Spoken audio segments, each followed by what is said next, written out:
ओम या श्री स्वयं सुकृतिनां भवनेष्वलक्ष्मी पापात्मनां कृतियां हृदये सुबुद्धि श्रद्धा सदां कुलजन प्रभवस लज्जा तां त्वां नतास्म परिपालय देवी विश्वम।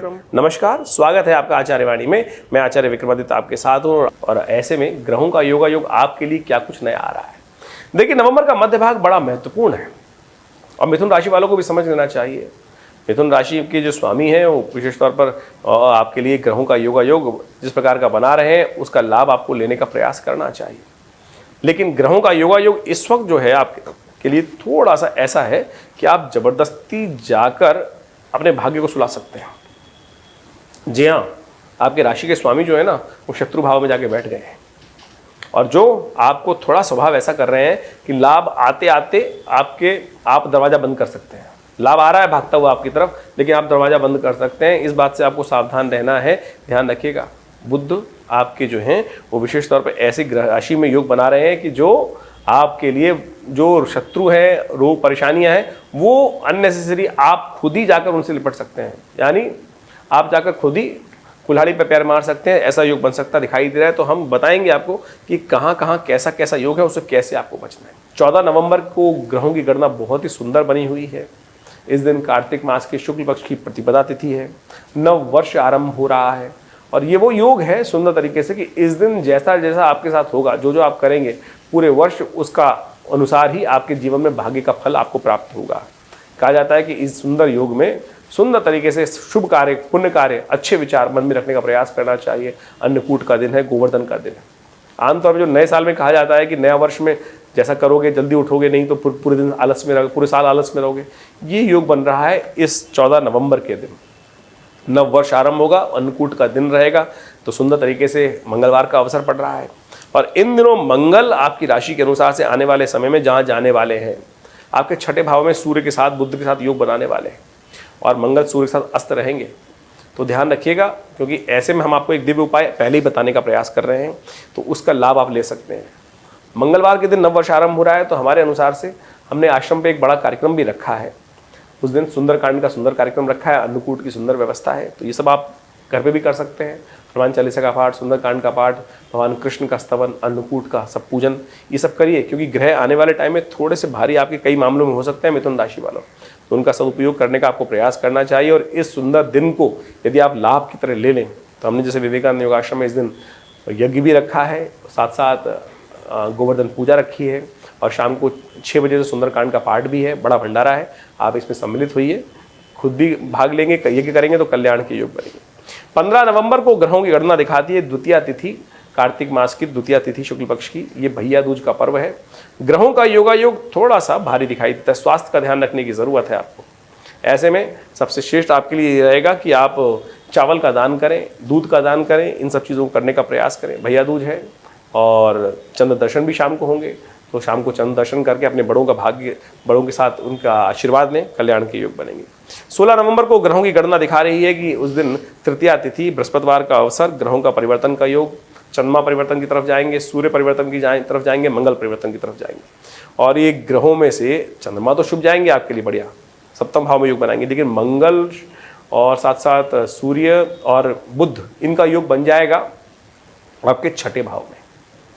छठे भाव में इनका योग बनना ग्रह के दृष्टिकोण से तो अच्छा दिखाई देता है, लेकिन छठे भाव में सूर्य से आगे है दोनों, मंगल भी आगे है और सूर्य से विशेष तौर पे ये समझे हम कि बुध भी आगे होके जा रहा है। तो योग तो अच्छा बन रहा है, लेकिन स्थान खराब है आपके लिए, आपकी राशि के अनुसार से, और ये आपके परिवार में कई लोगों को कष्ट में डाल सकता है। मामा को कष्ट दे सकता है, आपके विशेष तौर पर कई संबंधियों को कष्ट दे सकता है, और साथ साथ आपके स्वास्थ्य के अनुसार से भी थोड़ा कष्ट देने के योग बना सकता है। नर्व संबंधी तकलीफ, हाथ पैरों में दर्द होने की तकलीफ, सब वायु बढ़ने की तकलीफ दे सकता है। तो ऐसे में आपको ध्यान रखना चाहिए, महामृत्युंजय मंत्र का जप करना चाहिए। और सूर्य की संक्रांति भी है, अगले दिन रहेगा उसका पुण्य, तो उस दिन आप विशेष तौर पे कुछ खास दान पुण्य कीजिएगा, बताने जा रहे हैं हम, उनका अवश्य करने का प्रयास करना चाहिए। 4 तारीख को जो संक्रांति पड़ रही है उस दिन आपकी राशि के अनुसार से, क्योंकि शुक्रवार का वार है और संक्रांति का पुण्य, क्योंकि जो सूर्य है रात को करीब करीब 1:20 बदलेंगे, तो आपको उस दिन संक्रांति का लाभ लेने के लिए, क्योंकि सूर्य आपके थोड़े भारी रहने वाले हैं, आपको ध्यान रखना चाहिए। गेहूं का दान, आटे का दान अवश्य करने का प्रयास करें। और विशेष तौर पर कहीं तो ये सूर्य शुक्र जो सूर्य है आपके लिए कष्ट देने के योग बनाएंगे, तो इसका ध्यान रखते हुए कार्य कर लीजिए तो अच्छा रहेगा आपके लिए। संक्रांति का पुण्य आपको मिलेगा। हमने जैसा कहा कि अपने वजन के बराबर या अपनी इच्छा के अनुसार से, अपनी सामर्थ्य के अनुसार से गेहूं आटे का दान करना आपके लिए अच्छा है, अवश्य करने का प्रयास कीजिए। 18 नवंबर को ग्रहों की गणना आपकी राशि के अनुसार से जो बन रही है वो भी समझ लीजिए। थोड़ा सा आपको ऐसा दिखाई देगा कि थोड़ा सा कार्य करने में बंधन सा व्यक्त हुआ, कोई आपको जबरदस्ती कहीं ना कहीं कोई कार्य में फंसाने का प्रयास कर सकता है।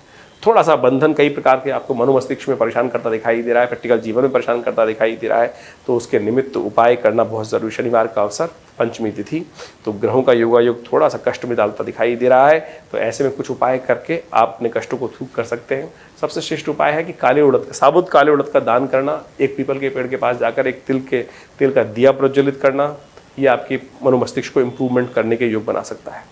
19 तारीख को छठ पर्व है, रविवार के दिन पड़ रहा है। ग्रह योग आपकी राशि के अनुसार से आपके लिए जो प्रभाव उत्पन्न कर रहे हैं वो कहीं ना कहीं भाग्य से रास्ता बनाते दिखाई दे रहे हैं, लेकिन फिर भी किसी कार्य को करने से पहले आप उसको अच्छे से संपादित करने से पहले उसको देख लें अच्छे से कि कहीं कोई सम्मान खराब करने का योग तो नहीं बन रहा है। कुछ लोग हो सकते हैं जो आपके खिलाफ चाल लगते हुए आपको किसी न किसी सम्मान में कोई ना कोई दाग लगाने का प्रयास कर सकते हैं, तो इन बात का ध्यान रखते हुए आप कार्य करें तो अच्छा रहेगा। रविवार का दिवस है, भगवान सूर्य को अर्घ्य दें। बिहार में तो बड़ा महत्वपूर्ण पर्व है, रविवार का दिन भी पड़ रहा है, तो इन सब चीज़ों के लिए तो विशेष तौर पर सबसे सुंदर रहेगा भगवान सूर्य की आराधना करना, ओम घृणी सूर्य आदित्याय नमः, इस मंत्र का जप करना, व्रत करना, ये सारे उपाय हैं, इनको करके लाभ ले सकते हैं। 20 नवंबर को विशेष तौर पर ग्रहों का योगायोग बना दिखाई दे रहा है कि अष्टमी तिथि है। इस दिन भद्रा भी विद्यमान है और साथ साथ गोपाष्टमी है, तो ऐसे में इस सुंदर तिथि का आपको लाभ लेने का प्रयास करना चाहिए।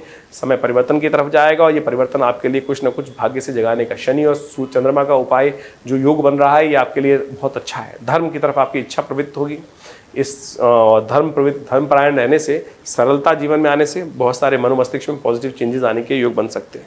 गोपाष्टमी है, गौ पूजन करें, लेकिन एक बात का ध्यान रखें, सूर्योदय से लेकर करीब करीब शाम के 4 बजे तक भद्रा विद्यमान है, तो नए कार्य से बचने का प्रयास करना चाहिए, नए कॉन्सेप्ट्स को, नए प्रोजेक्ट्स को हाथ में लेने से बचना चाहिए। तो ये था नवंबर के मध्यकाल में क्या हो ग्रह का योगायोग है, आपके लिए कैसा बन रहा है। इन उपायों को कर आप समस्त कष्टों को दूर कर सकते हैं। धन्यवाद।